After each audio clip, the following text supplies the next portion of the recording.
हम लोग law of constant mass भी कहते हैं और second law of constant proportion. तो पहले लॉ की बात करते हैं, law of conservation of mass या कांस्टेंट मास।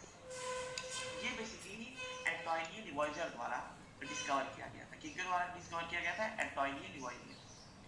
इस 1789।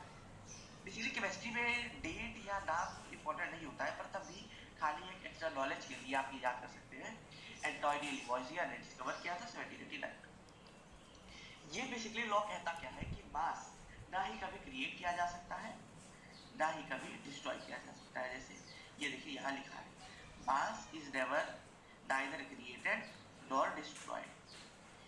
इसको आप एक तरीके से मैं आपको एक ऐसे समझाता हूँ कि आप कभी भी जैसे एक कोई चीज भी लीजिए, आप कोई चीज अंडरस्टैंड कीजिए कि मान लीजिए आपके पास कोई एक बॉल है, आप उस बॉल को तोड़ दिए, जला दिए। अगर आप उस बॉल को तोड़ देंगे वो डिफरेंट डिफरेंट पार्ट में बट जाएगी, पर उसका कोई भी पार्ट खत्म नहीं हुआ, वो पार्ट अभी भी धरती पे एग्जिस्ट कर रहा है। ठीक है, तो उसी से हम लोग इसको सिंपल दिखा सकते हैं। बट यहाँ पे केमिकल रिएक्शन की बात हो रही है, बट हम लोग फिजिकली भी अगर बात करें तो नहीं होता। ठीक है, और केमिकल रिएक्शन में भी मास कभी क्रिएट या डिस्ट्रॉय नहीं होता, सिर्फ और सिर्फ न्यूक्लियर रिएक्शन में मास डिस्ट्रॉय हो सकता है। और हम लोग दूसरे शब्दों में ये भी बोल सकते हैं कि the mass of any one element at the beginning of a reaction will equal the mass of the element at the end of the reaction। यानी जो मास रिएक्शन के पहले होगा बेसिकली केमिकल रिएक्शन के, वही केमिकल रिएक्शन के बाद भी होगा। अब इसको हम लोग एग्जांपल के थ्रू समझते हैं। उससे पहले हम लोग एंटोनियो लुवॉइजर की अंकल की एक इमेजेस देख सकते हैं। ठीक है, तो बेसिकली हम लोग आ गए law of conservation of mass. ये देखिए हम लोग इसको यहां से समझते हैं। ये हमारे पास एक मीथेन CH4 का मीथेन मॉलिक्यूल है, ये हमारे पास दो ऑक्सीजन का मॉलिक्यूल है। अब पहले मैं आपको थोड़ा सा एटम और मॉलिक्यूल में क्लियर कर देता हूँ। देखिए बेसिकली जो एटम्स होते हैं वो कभी भी अकेले एग्जिस्ट नहीं कर सकते। ठीक है, इसी वजह से वो ग्रुप में एग्जिस्ट करते हैं, यानी 2 या 3 के ग्रुप में एग्जिस्ट करते हैं। देखिए कुछ अकेले भी एग्जिस्ट करते हैं, जैसे उनको कहते हैं हम लोग बेसिकली नॉर्मल गैसेस। ठीक है, तो ये देखिए O2, ये O2 को कभी भी आप एटम ना समझिएगा। क्या नहीं समझिएगा? एटम ना समझिएगा, क्योंकि ये O2 जो है ये बेसिकली एक मॉलिक्यूल है। मैं राइटिंग में माफी चाहता हूँ क्योंकि आज मैं माउस से लिख रहा हूँ थोड़ा सा। ओके, सो नाइट्रो, ये ऑक्सीजन जो है O2 बेसिकली ये एक मॉलिक्यूल है।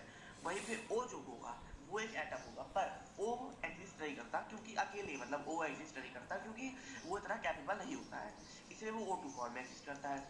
और यहाँ 2O2 का अर्थ है, ये 2O2 का मतलब है ऑक्सीजन के 2 मॉलिक्यूल्स, यानी टोटल 4 एटम्स। कितने एटम्स? Total 4 atoms. ये आप यहाँ पे भी देख सकते हैं, रुकिए कलर चेंज कर लेते हैं। ये देखिए 1 atom, 2 atom, 3 atom, 4 atom, 4 atom इसके ऑक्सीजन की। और CH4 यानी कि एक कार्बन के एटम कंबाइन हुआ है 4 हाइड्रोजन के एटम के साथ। ठीक है, तो ये भी एक मॉलिक्यूल कहलाएगा। तो एक ये देखिए ये जो ब्लैक दिखा रहा है ये एक कार्बन एटम, और ये 1 2 3 और 4 हाइड्रोजन के एटम। अब यहाँ पे हम लोग मास की बात कर रहे थे। देखिए एक कार्बन का जो मास होता है ये 12 ग्राम, मतलब बेसिकली हम लोग यू में मास लेते हैं क्योंकि एटम का मास बहुत छोटा होता है, यूनिफाइड मास। ठीक है, तो कार्बन का 12 यू मास होता है, और हाइड्रोजन, एक हाइड्रोजन के एटम का 1 यू मास होता है। यहाँ क्योंकि 4 है, टोटल 4 यू, यानी 12 यू प्लस 4 यू 16 यू। पर यहाँ क्योंकि हम लोग स्टैंडर्ड ले रहे हैं समझने के लिए, इसलिए यहाँ पे हम लोग ग्राम लिखे 16 ग्राम।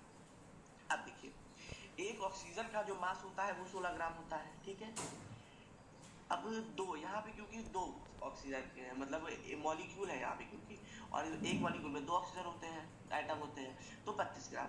और 2 मॉलिक्यूल भी यहाँ लिया गया है, यानी 2 मॉलिक्यूल। ये देखिए O2 एक मॉलिक्यूल है, ठीक है, और इसको डबल किया गया है यानी 2 मॉलिक्यूल, यानी 32 ग्राम इंटू 2। अब देखिए 16 ग्राम ये हुआ प्लस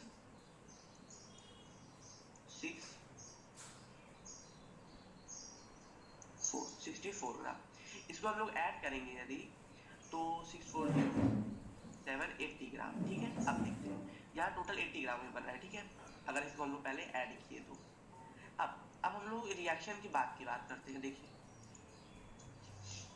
इसमें पहले बना है CO2 कार्बन डाइऑक्साइड, ठीक है, यानी कि एक कार्बन दो ऑक्सीजन के एटम के साथ भी आप कह सकते हैं कंबाइन हुआ है, या आप और सिंपल कह सकते हैं एक कार्बन एक मॉलिक्यूल ऑफ ऑक्सीजन के साथ कंबाइन हुआ है, ठीक है। ये देखिए ये है एक कार्बन का एटम, ये है एक ऑक्सीजन का एटम, और ये भी एक ऑक्सीजन का एटम।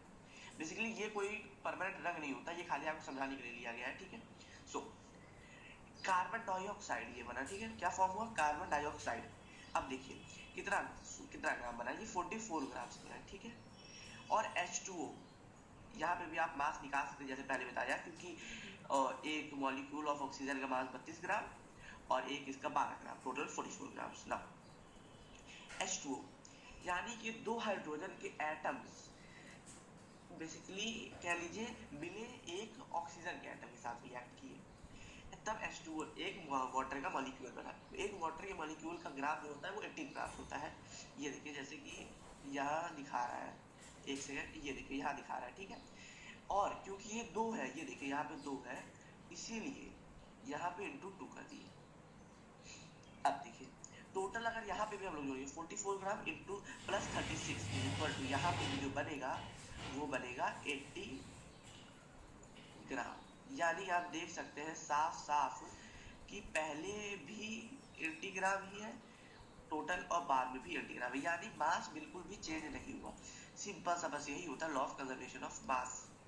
ये हम लोग को ये एकदम गांठ बांध के समझ लेना है कि कभी भी किसी भी केमिकल रिएक्शन और फिजिकल रिएक्शन में भी कभी भी मास ना क्रिएट होता है ना डिस्ट्रॉयड, ओनली न्यूक्लियर रिएक्शन में डिस्ट्रॉय या क्रिएट हो सकता है। नेक्स्ट स्लाइड पे लॉ ऑफ कांस्टेंट प्रपोर्शन, ये भी एक बहुत ही सिंपल लॉ है बट इंपॉर्टेंट एंड बेसिक, ठीक है। ये क्या कहता है कि किसी भी केमिकल जो कंपाउंड बनते हैं, अच्छा मैं मॉलिक्यूल और कंपाउंड में भी आपको थोड़ा सिंपल बता दूं कि क्या अंतर होता है। देखिए एटम और एलिमेंट में पहले एक एटम हमेशा एक स्टैंडर्ड एटम के फॉर्म में होता है, ठीक है, स्टैंडर्ड यानी कि एक किसी के भी यूनिट ऑक्सीजन हुआ तो O ये एक एटम है, ठीक है। बट ऑक्सीजन कभी भी अकेले एग्जिस्ट करने के लायक नहीं होता है, इसलिए वो एक मॉलिक्यूल के फॉर्म में एग्जिस्ट करता है, यानी कि O2 के फॉर्म में, ठीक है। अब जो उसका एलिमेंट बनता है कई सारे एटम्स ऑफ ऑक्सीजन या कह लीजिए मॉलिक्यूल्स ऑफ ऑक्सीजन से मिलकर बनता है, ठीक है, तो उसको भी हम लोग O ही लिखते हैं। और कंपाउंड क्या होता है, ऐसे मॉलिक्यूल्स जो कि एक से ज्यादा एटम से बने हो वो कंपाउंड कहलाएंगे, ठीक है। जैसे कि H2O, H2O ये देखिए H2O,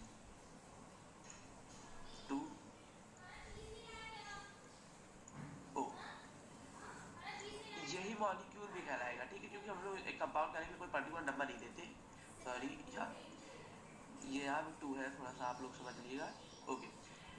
ये भी H2O ही कहलाएगा, ठीक है। और ये मॉलिक्यूल का H2O ही मॉलिक्यूल भी ये जो लिखा है कहलाएगा, और यहाँ पे जो H2O लिखा है यही कंपाउंड भी कहलाएगा।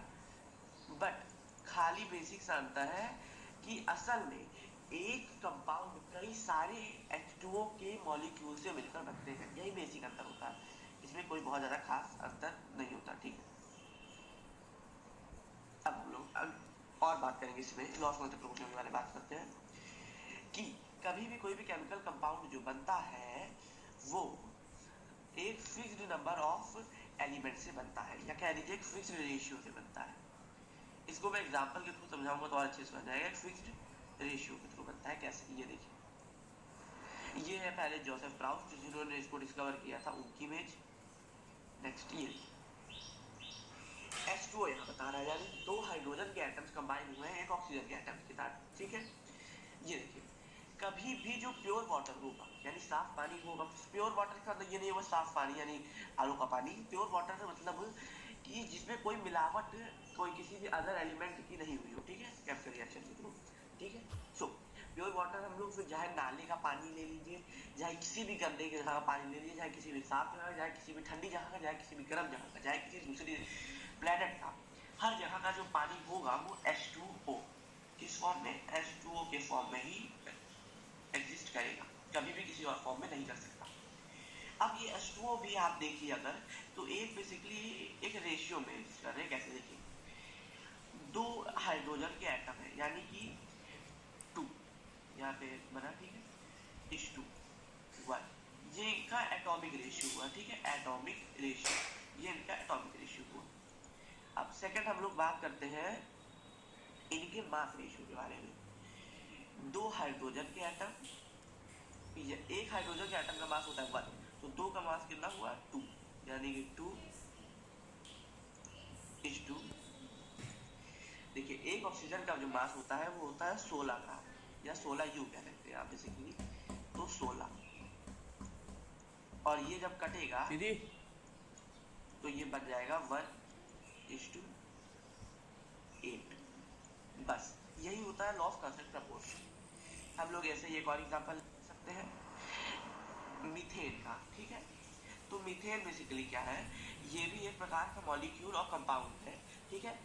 CH4 जो कि होता है, यानी कि एक कार्बन का एटम 4 हाइड्रोजन के एटम के साथ कंबाइन हो रहा है, ठीक है। अब इसका हम लोग अगर वैसे लिख रखे, देखिए 4 हाइड्रोजन के एटम और एक कार्बन का एटम, यानी जो एटॉमिक रेशियो बनेगा, एटम नंबर का रेशियो बनेगा 4:1 बनेगा। बट अगर मास के थ्रू रखे तो 4 हाइड्रोजन के एटम का मास 4 और एक हाइड्रोजन का मास 12 और जब ये कट जाएगा तो ये हो जाएगा 1:3, ये इसका मास रेशियो हो जाएगा, सिंपल सा। और ये देखिए ये मीथेन, कहीं पे भी आप जाके लीजिए तो ये मीथेन का जो मास रेशियो और नंबर एटम रेशियो रहेगा ये सेम ही रहेगा, सिंपल सा लॉ ऑफ कांस्टेंट प्रपोर्शन यही कहता है। Thank you, subscribe my channel.